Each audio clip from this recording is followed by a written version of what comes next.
Here I am with Kiss My Hat on a Sunday afternoon in the park. On a Sunday afternoon in the park.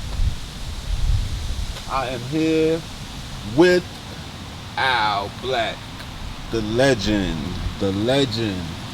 He writes like no other, and it's starting to rain, so it's raining for a reason. We're gonna keep the interview going. Let's keep it rolling. Because there's a shelter there. Keep your equipment dry. We'll do the first part in the rain. It's Okay. probably meant to be. We'll do the first part in the rain. I'm cool. When you want to stop, we'll stop it. Get too heavy. Oh, well, I'm just worried about your equipment. I'm here with Al Black. It's starting to rain. It's for a good reason, I guess. So tell them how you got started. Let's start from there. Well, as a poet, I started when I was 8 or 9. I just wrote because I had to, But as far as sharing my poetry, I never really shared till I was in my 50s. So you've been writing since you were a kid? Yes. But you got the confidence to start sharing it when you got older? I don't think it was confidence, just I decided it was time. I was doing other things. I was in business.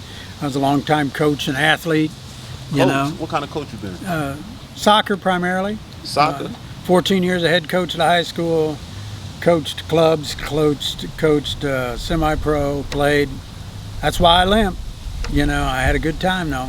Okay. But when we moved down here, I decided I was going to be done with coaching, and I'd always gone to events up north where I'm from, Indiana, and I come down here and I didn't see an event I wanted. Indiana to South Carolina. Wow. What town, Indiana? Lafayette, Purdue University. How far that is from Gary? We're the last big town between Gary and Indianapolis on I-65. I gotta ask, since we talk about Indiana, you ever went to Michael Jackson house? No. I know where it's at in Gary. I've been to Gary a number of times. I had friends up there, but I'm not a tourist in that regard. Okay, you a Michael Jackson fan? There's some things he really did well that I really liked. And I thought he could have had more of a, after he did the Oz, I thought this guy's going to be acting. And then he really kind of quit acting. Yeah. Although his music videos, that's acting. They were like movies. You better believe they were like movies. Thriller was a movie. Thriller. Steven Spielberg. I love it. So we in Indiana. You doing poetry? You writing in there? I'm writing, but I'm not performing or sharing it with anybody. You just writing it. Then just for me. You moved down a few years later. When you moved to South Carolina? 2008. My wife became a professor down here. So your wife become a professor. You moved the family down to South Carolina from Indiana. Yeah. Well, just her and I. Our kids were all older. Okay. So it was time. And I was looking around because I went to events up north. I was looking around for venues, and the ones I went to, everything was segregated in any way you could segregate. Whether, the university had their thing, the Come to Jesus had their thing, the white folks had theirs, the black folk had theirs. So I started mind graving. Mind graving, yeah. I've been out there a few nights. That's what I don't believe we met at. Was it mind graving? Me and you met at? It might have been. Or was it? I think it was down at the other place they closed down. Okay. Yeah, I did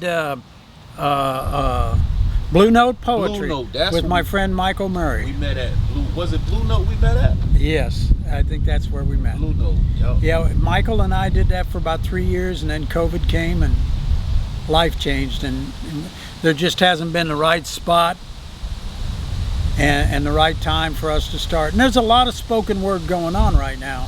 Bugsy and those guys are doing a lot out at House of Hathor and some other places, and so I just keep doing mind gravy at a coffee shop. Okay. And the mind gravy thing, that's once a week, right? Once a week, every Wednesday at 7 o'clock. And it's open for the public? It's open for the public. It's free. I do it at a coffee house because, folks, once they get out of high school and before they turn 21, they got nowhere to go. But you can come to a coffee shop and there's no restrictions on it. It's not like going to a bar. That I want a place where if some kid's in high school and wants to come out and read poetry, he can, or she can. So I do coffee shops. I've done other places and still do other places. Like Blue Note Poetry was at the White Mule. Yeah. And it's been other places. Okay. But Okay. So with the write, what's your writing process?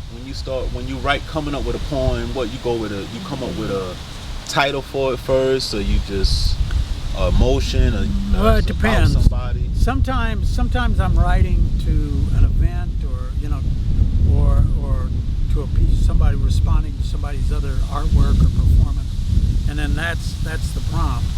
But a lot of times, you're just going through life and you see something, and it becomes almost like a metaphor to something else.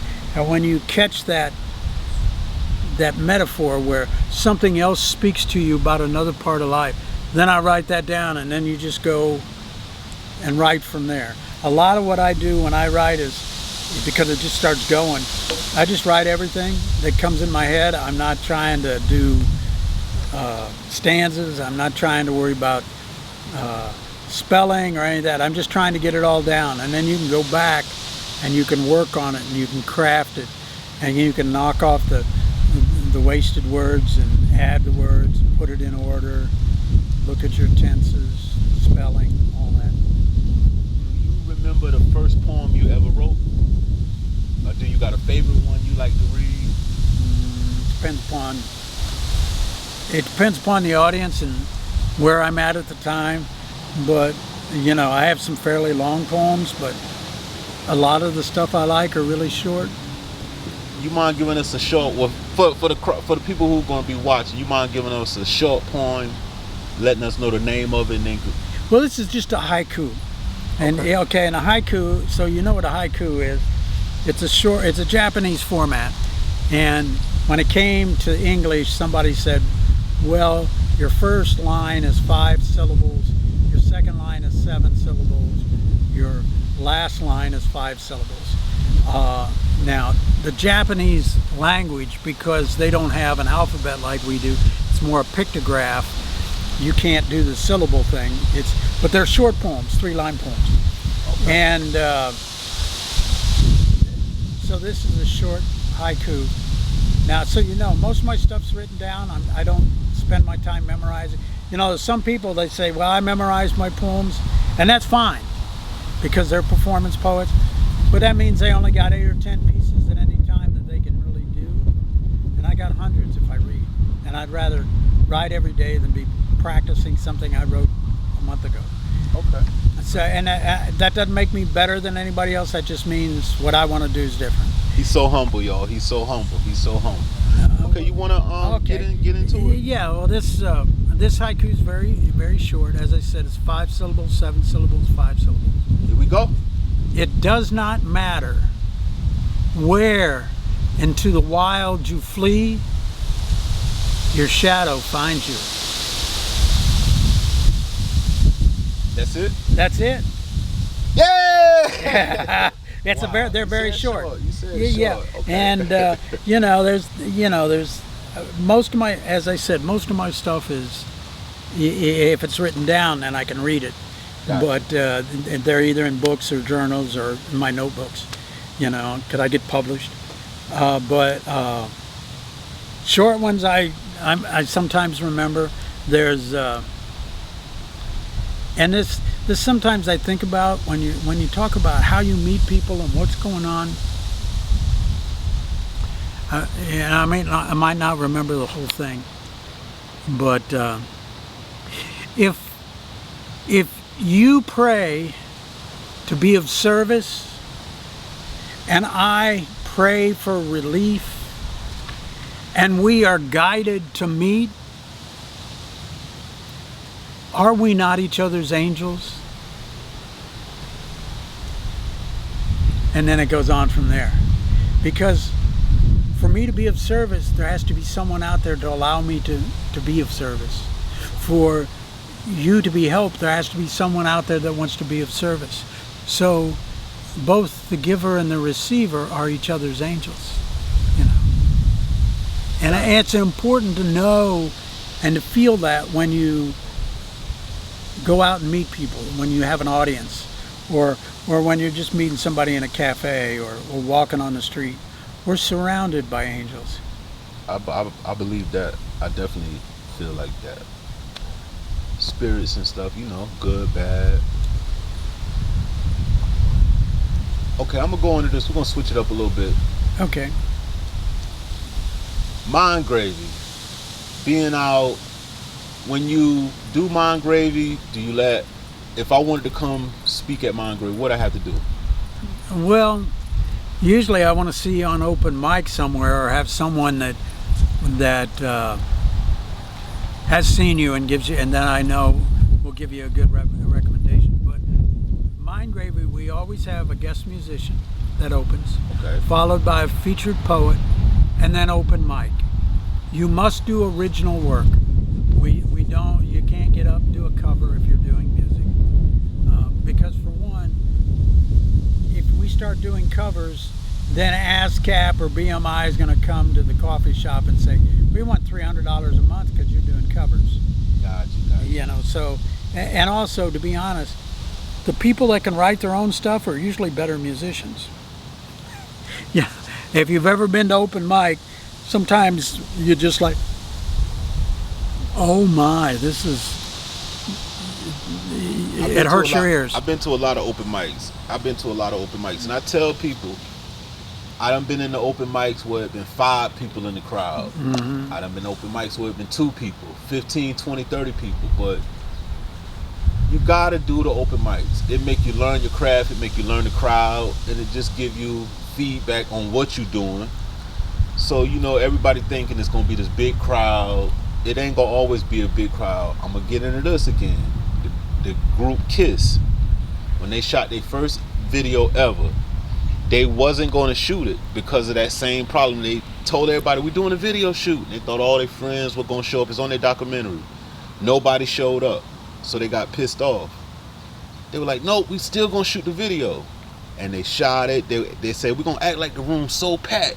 And that's when you got Kiss' first video. So it ain't always about a big crowd or a big following. If you got the passion, I say keep going. And I don't want to keep talking, but the interview about you. But you got to have a passion behind it, and don't get discouraged when you don't get the support, because you know, things like that. But with AI coming out, I hear everybody talking about AI. How you feel about that? I saw y'all heard y'all was talking about that at your last meeting. Yeah, well, AI, some folks are worried about AI. You know, there's things AI can't do that humans can do. So I'm not worried in that regard. Eventually people will know how to use it as a tool to help them improve what they do on their own. But this is what I know about technology. You can't stop technology. What you have to learn to do is to use technology and to shape technology to what you need. Gotcha. When it comes to AI, it's going to come. You're not going to stop it.